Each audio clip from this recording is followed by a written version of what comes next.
Dalam hal alutsista, termasuk roket dan persenjataan lainnya, industri pertahanan Indonesia sebenarnya bisa untuk mandiri. Buktinya, PT Pindad yang berhasil mengembangkan senapan serbu SS-1 yang kini memiliki banyak varian dan penerusnya. Tak hanya itu, PT Pindad juga saat ini tengah dalam kolaborasi membuat tank harimau bersama FNSS. Bahkan soal roket yang mumpuni juga sebenarnya Indonesia memiliki potensi besar untuk bisa mandiri. Sekitar Desember tahun 2020 lalu, Indonesia melakukan peluncuran roket eksperimental RX-455. Dalam siaran persnya dikatakan bahawa Lapan mengklaim jika roket RX-4505 buatan anak bangsa itu memiliki kemampuan mumpuni. Roket RX-450 buatan Indonesia disebut mampu terbang hingga jarak 100 km. Sementara itu, model roket 2 tahap di masa depan dapat mencapai 200 km. Meskipun sederhana dalam tujuannya, Lapan menganggap pekerjaannya penting untuk kesejahteraan dan keamanan Indonesia. Laporan Antara News menerangkan bahawa daya terbang dari roket RX-4505 lebih baik dari yang diperkirakan, di mana roket RX-450 dalam perkiraan awal hanya bisa terbang sejauh 84 km. Namun saat dilakukan uji terbang ternyata lebih jauh dari perkiraan awal. Saat uji terbang kemarin tercatat jangkauannya 84 km, sedikit lebih jauh dari perkiraan. Adapun target jangkauan sebelumnya adalah 82 km. Uji terbang tersebut diperuntukkan untuk menguji kinerja roket.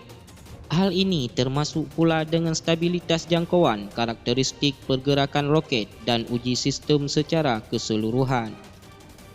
Roket RX-450 sesuai dengan tata letak yang sangat dasar, di mana boosternya dikelilingi oleh kuartet sirip stabilizer dan badan pesawat atau bodinya ditempelkan dengan ujung kerucut.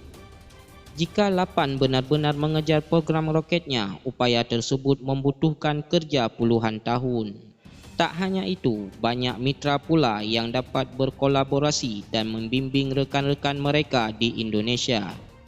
Kemudian dilansir dari lapan.go.id, Kepala Pustek Roket Lilis Mariani menyampaikan, uji terbang RX-450 ini dilakukan guna mendapatkan data kinerja terbang roket, sehingga nantinya dapat dilakukan pengoptimalisasian produk. Uji terbang RX-450 perlu dilakukan untuk memastikan kinerja terbang roket.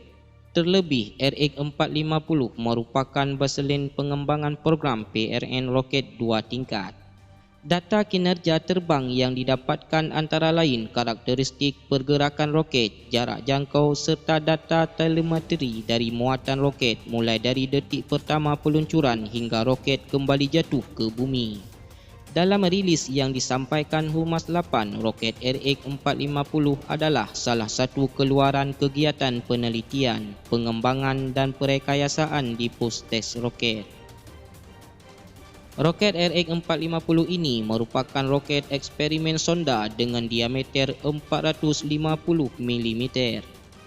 Roket yang diuji kali ini adalah roket yang kelima sejak peluncuran pertama pada tahun 2015 lalu.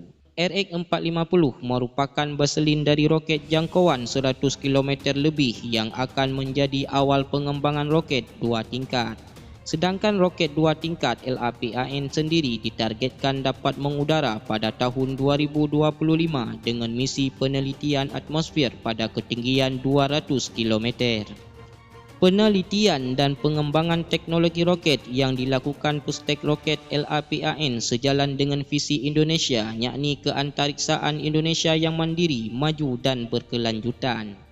Pengembangan roket penting untuk mendukung sistem komunikasi dan pertahanan bagi negara kepulauan seperti Indonesia.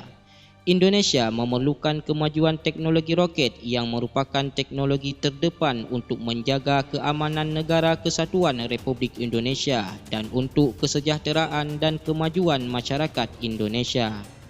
Manfaat roket sendiri bagi masyarakat selain untuk pertahanan antara lain sebagai alat mitigasi bencana melalui ketersediaan roket modifikasi cuaca pada daerah rawan kebakaran, penelitian atmosfer di wilayah Indonesia,